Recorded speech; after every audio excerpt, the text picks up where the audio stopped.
करवीर तालुक्यातील गांधीनगर इथल्या ओम मंडली शिवशक्ती अवतार सेवा संस्थांच्या वतीनं महाशिवरात्री निमित्त अमरनाथ आणि 12 ज्योतिर्लिंगांचं दर्शन देखावा साकारला होता। वळिवडे, चिंचवाड, गांधीनगर, शिये, शिरोली या परिसरातील भाविकांनी दर्शनाचा लाभ घेतला। रविवारी महाशिवरात्री विविध धार्मिक उपक्रमांनी साजरी झाली। ओम मंडली संस्थान 2017 सालापासून वेगवेगळ्या राज्यांमध्ये वंदे मातरमचं गायन करून लोकांमध्ये देशप्रेम आणि आध्यात्मिक जागृती करत आहे। या अंतर्गत गांधीनगरमध्ये ओम मंडल शिवशक्ती अवतार सेवा संस्थांच्या वतीनं युवराज शाहू महाराज हायस्कूल ग्राउंडवर अमरनाथ बर्फाचं शिवलिंग आणि 12 पवित्र ज्योतिर्लिंग दर्शन देखावा साकारला होता। भारतीय संस्कृती, आध्यात्मिक आणि देशभक्ती जागृती करण्यासाठी या कार्यक्रमाचं आयोजन केलं होतं।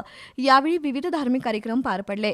अमरनाथ आणि 12 ज्योतिर्लिंगांचं दर्शन घेण्यासाठी गांधीनगर, चिंचवाड, वळिवडे, मुडशिंगी, निगडेवाडी, शिये तसंच शिरोलीमधील हजारो भाविकांनी उपस्थिती लावली होती। यावेळी भक्तांना ध्यानाचा संदेश देण्यासाठी ओम महामंत्राचं उच्चारण करण्यात आलं। या उपक्रमावेळी परिसरातील भाविक उपस्थित होते।